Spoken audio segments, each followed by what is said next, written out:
Halo teman-teman, selamat datang di Sudut Koma, gue Nobi Kurniawan dan hari ini gue mau bikin video dalam segmen ngobrolin. Kayaknya udah lama gitu ya kita nggak ngobrol santai soal topik-topik literasi. Dalam segmen ini sebelumnya kita udah ngebahas soal berbagai topik literasi seperti contohnya TBR, soal Ipusnas juga pernah, soal event-event buku, event-event komik, banyak lah yang jelas udah lama kita nggak ngobrol santai. Jadinya gue kepengen bikin video satu ini dan untuk topik yang gue angkat kali ini adalah soal webtoon. Tapi mungkin mau gue spesifikin lagi gitu ya, webtoon di sini dalam konteks seperti line webtoon ataupun mungkin Chiayo, ya seperti itulah. Bukan webcomic. Karena walaupun mungkin keduanya sama-sama berbasis komik digital gitu ya, tapi kalau kalian coba untuk searching lebih jauh, sebenarnya ada beberapa perbedaan yang membedakan antara satu dengan yang lain. Perbedaannya apa? Well, kalian bisa searching sendiri karena bukan itu topik obrolan kita kali ini. Poin-poin pembahasan dalam obrolan santai kita kali ini akan lebih berpusat pada pandangan pribadi gue tentang webtoon itu sendiri sebagai platform, sebagai format, tentang audiens yang ada di dalamnya, kemudian mungkin pendapat-pendapat pribadi gue, pengalaman pribadi, kenapa gue bisa suka baca webtoon, bagaimana gue bisa kenal pada awalnya, dan mungkin sampai ke judul-judul yang dulu gue ikutin gitu. Nah, mungkin biar nggak lama gitu ya, kita langsung mulai aja videonya. Sebenarnya gue tuh udah pengen ngobrolin tentang topik satu ini tuh dari lama. Tapi mungkin kalau gue bikin video pembahasan ini dulu gitu ya, mungkin hanya akan sebatas pengalaman gue pribadi tentang gue kenal dengan webtoon ini sendiri, pengalaman gue bacanya, dan mungkin judul-judul yang pengen gue rekomendasikan gitu. Untungnya gue dulu nggak langsung bikin karena gue ngerasa bahwa topik pembahasan tadi tuh kurang banyak. Dan kenapa akhirnya gue memutuskan untuk bikin video ini sekarang, karena ada triggernya, yaitu gue menemukan banyak sekali orang-orang yang, well mungkin nggak banyak juga sih, lebay banget.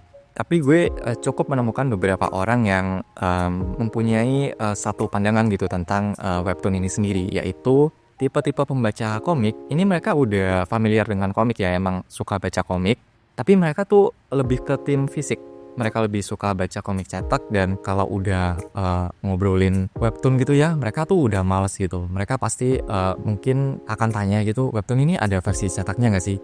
Kayak gitu, udah males duluan. Dan gak hanya itu, gue juga menemukan satu kubu lain, yaitu pembaca yang emang baca webtoon aja gitu. Mereka nggak familiar dengan komik fisik, bahkan mungkin nggak pernah beli komik fisik, dan mungkin yang sampai tingkat ekstrimnya tuh sama kayak fenomena yang terjadi nggak cukup lama ini gitu. Tahu kan kalian ada satu pembaca webtoon yang ngomel-ngomel nggak jelas gitu soal satu judul di line webtoon yang dia tuh lagi comeback dan pakai koin bacanya. Nggak pakai koin juga sih, dia masuk ke dalam sistem daily pass, jadi cuma bisa baca gratis satu kali dalam satu hari, satu episode satu hari.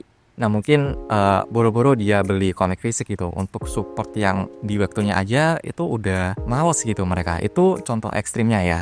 Tapi mungkin pembahasannya nggak akan jauh ke sana karena gue juga males juga gitu ngebahas orang-orang yang modelan kayak gitu gitu. Yang sebenarnya nggak perlu komplain juga. Toh kalian bisa tetap baca secara gratis kan. Cuma nunggu aja mereka nggak mau. Tapi itu sih ada dua kubu yang gue lihat gitu. Kubu yang tipe-tipe tim komik cetak dan timnya webtoon. Yang satu udah mas duluan kalau harus baca komik dengan format webtoon. Yang satu lagi mungkin udah terlanjur nyaman gitu ya untuk baca komik dengan format seperti ini. Dan mungkin nggak begitu suka dengan physical media kayak komik cetak. Nah gue sendiri tuh setelah mengamati hal tersebut, gue menyimpulkan bahwa dua kubu tadi tuh lahir dari dua generasi yang berbeda. Yang tim cetak tadi mungkin gimana gue nyebutnya, yang pembaca senior kali ya, pembaca yang lebih senior yang emang mereka tumbuh tuh dalam konsep membaca ya dari buku fisik. Bahkan mungkin mereka familiar dengan komik-komik Indonesia yang zamannya Golden Age gitu. Itu untuk generasi yang kubu pertama. Disclaimer, nggak semuanya kayak gitu, tapi ya kita lompat dulu ke kubu yang kedua, yaitu teman-teman yang bacaan komiknya tuh lebih ke webtoon aja. Dan teman-teman di kubu ini tuh didominasi sama pembaca-pembaca yang relatif lebih muda, yang memang mungkin tumbuh di era yang udah digital gitu. Dan sekali lagi, disclaimer, nggak semuanya kayak gitu. Ada tipe-tipe pembaca yang dari generasi yang berbeda, tapi masih bisa enjoy tipe format komik dari kedua kubu tadi gitu. Jadi itu sih pengamatan gue tentang pandangan orang-orang terhadap webtoon ini sendiri, yaitu terbagi menjadi dua generasi, dua sudut pandang. Nah kalau ditanya gue tuh ada di kubu yang mana, well, gue ngerasa cukup beruntung karena gue ngerasa tuh gue ada di kubu ketiga gitu, kubu antara. Gue suka baca komik-komik fisik dan gue juga suka gitu baca komik-komik webtoon. Ini pure split di tengah ya, gue nggak berat di satu sisi gitu, jadi pure di tengah. Gue suka feels-nya baca komik-komik fisik gitu ya, pengalaman bacanya, klasik. Tapi di satu sisi gue juga nggak menampik bahwa ada beberapa judul komik yang jauh lebih excel gitu dalam format webtoon.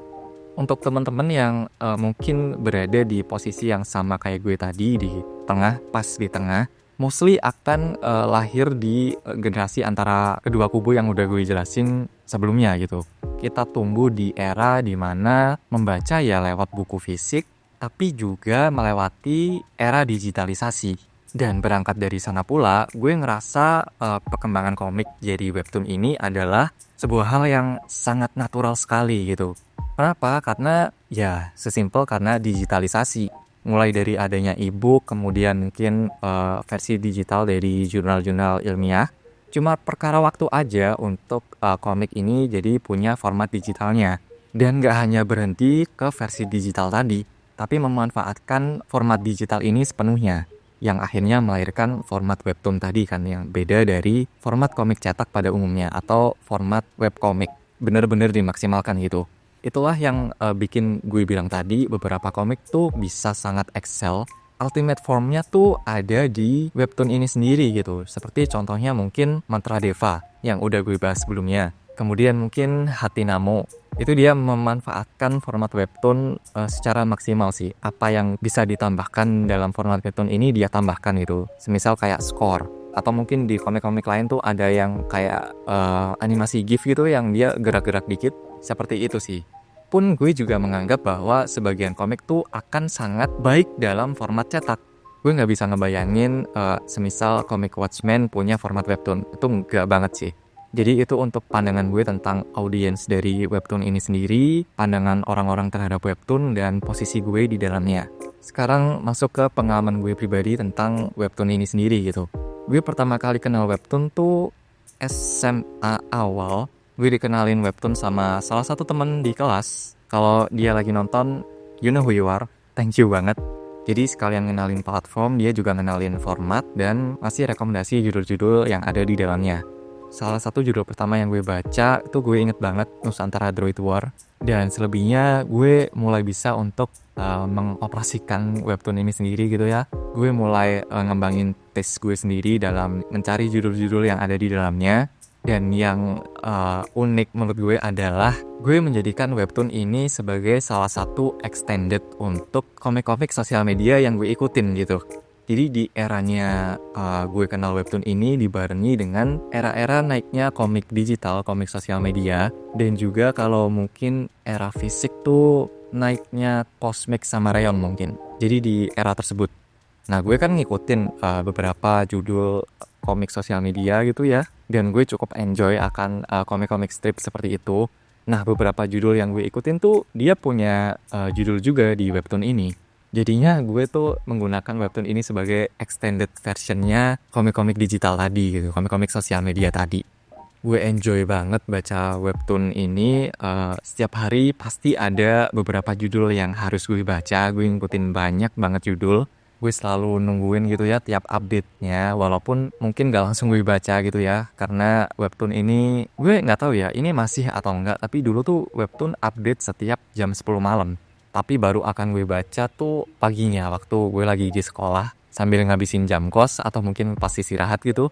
Gue akan baca webtoon-webtoon ini di jam sekolah. Aduh nostalgia banget deh.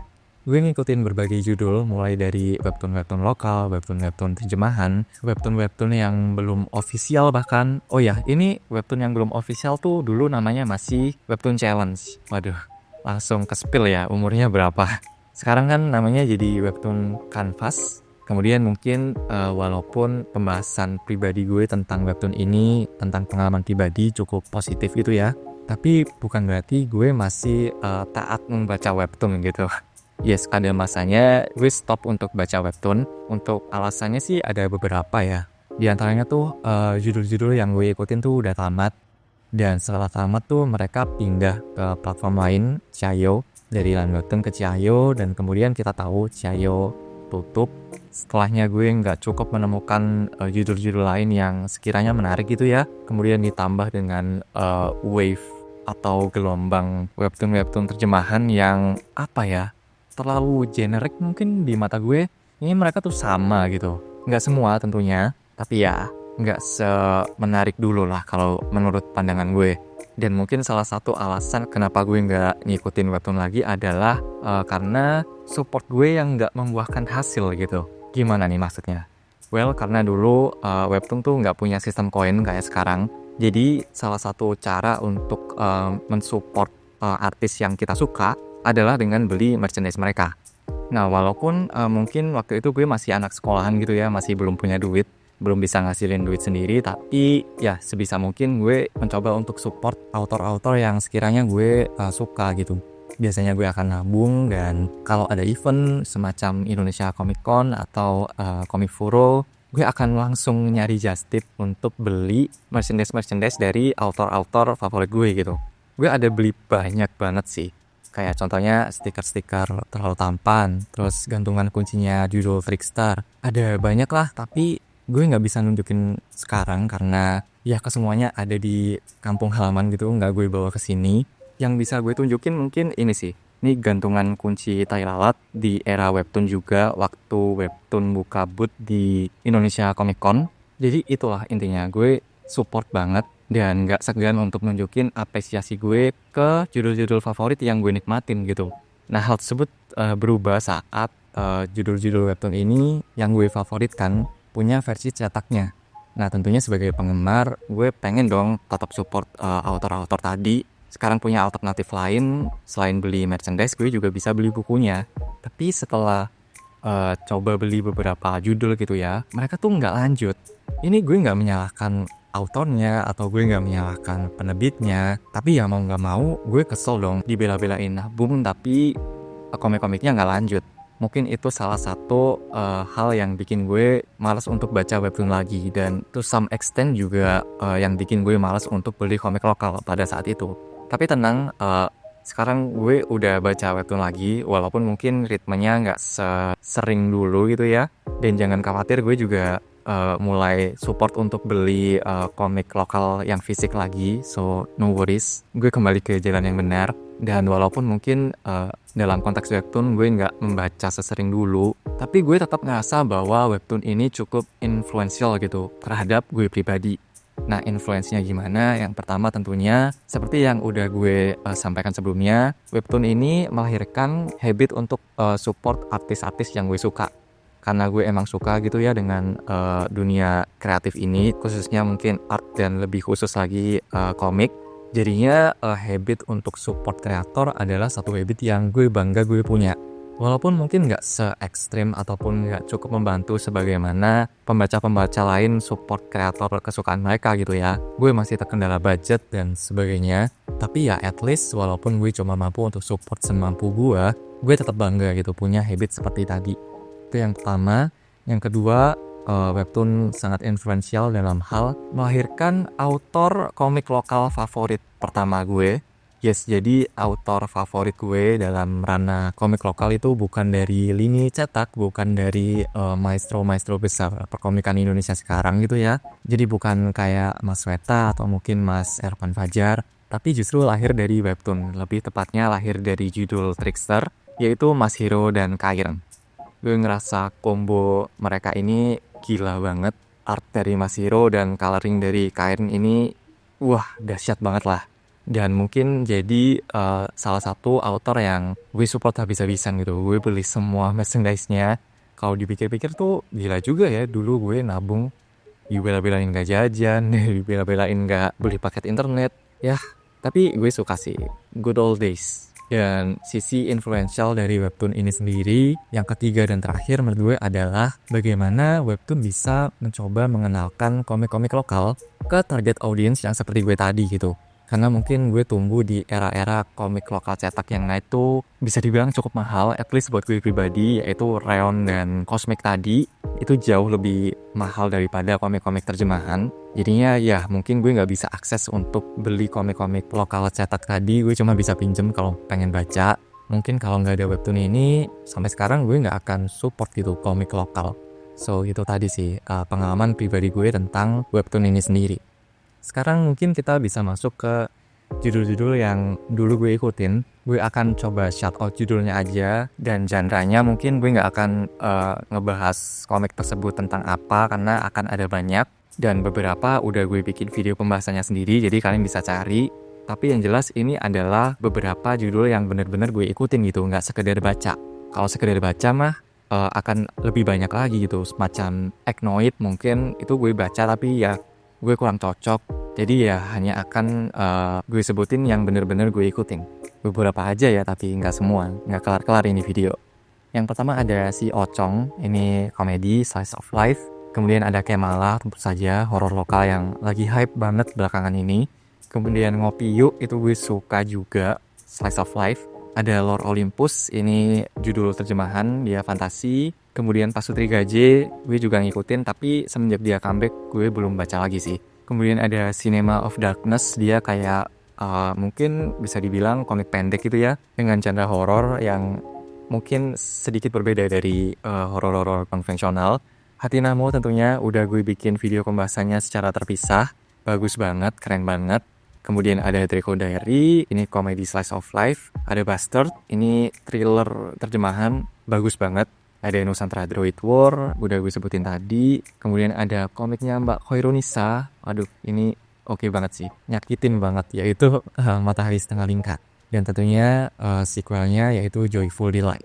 Ada Creep tentunya, webtoon horor lokal klasik menurut gue, yang oke banget. Kemudian ada webtoon Baper yang di webtoon ini tuh, di line webtoon dia itu masuk ke challenge atau kanvas, tapi dia official di Shayo. Kemudian ada Teman Rasa Pacar, dia romcom dari Miao. Ada Deadly Seven Inside Me, itu fantasi lokal, shonen gitu. Ghost Teller itu gue juga suka, horor dalam sudut pandang lain. Sweet Home ini judul lain dari autor dari Bastard tadi. Code Helix gue juga suka. Mata Deva, epic banget, udah gue bikin video pembahasan terpisah. Serba Salah, aduh nostalgia banget sih ini. Gue suka banget sama karakter Sipit, kangen banget gue, aduh. Kemudian ada Tai Lalat, ini salah satu contoh komik-komik sosial media yang punya judul juga di webtoon. Wijaya Kusuma, ada Ghosty Comic, kemudian ada Terlambat Jatuh Cintanya KXZ Bonbon. Wah, itu bagus banget. Gue suka banget ngikutin komik satu ini dulu. Kemudian Terlalu Tampan tentunya, tuh kocak banget. Desain Student Daily, komiknya Mbak Nuki yang ada di webtoon challenge. Dia juga ada di sosmed, itu gue suka. Kemudian Trickster tentunya, Warung itu slice of life. Kemudian ada Ghost Pet juga, ini horor. Scream juga horor. Kemudian oh ya gila, Super Santai, ini dari autornya Code Helix tadi, yang nantinya akan kerja di Komik Cosmic, yaitu orang yang sama. Dan tentunya mungkin judul yang paling banyak gue ikutin adalah Juki. Dia punya beberapa judul di sini dan semuanya gue ikutin. So ya, mungkin itu aja sih untuk segmen ngobrolin kali ini yang ngebahas soal webtoon. Gila, nostalgia banget sih gue nyebutin judul-judul tadi. Gimana dengan kalian? Kira-kira pengalaman kalian baca webtoon tuh gimana? Ada judul-judul yang sekiranya kalian mau rekomendasikan nggak? Gue pengen tahu pengalaman dan sudut pandang kalian tentang webtoon ini seperti apa. Bisa tulis di kolom komentar bawah. Dan ya, mungkin itu aja. Sampai bertemu di segmen ngobrolin lainnya yang tentunya akan ngebahas soal topik-topik di dunia literasi. Dan ya, mungkin itu aja. Seperti biasa, terima kasih sudah dengerin. Gue Novi Kurniawan dan sampai jumpa di halaman selanjutnya. Thank you.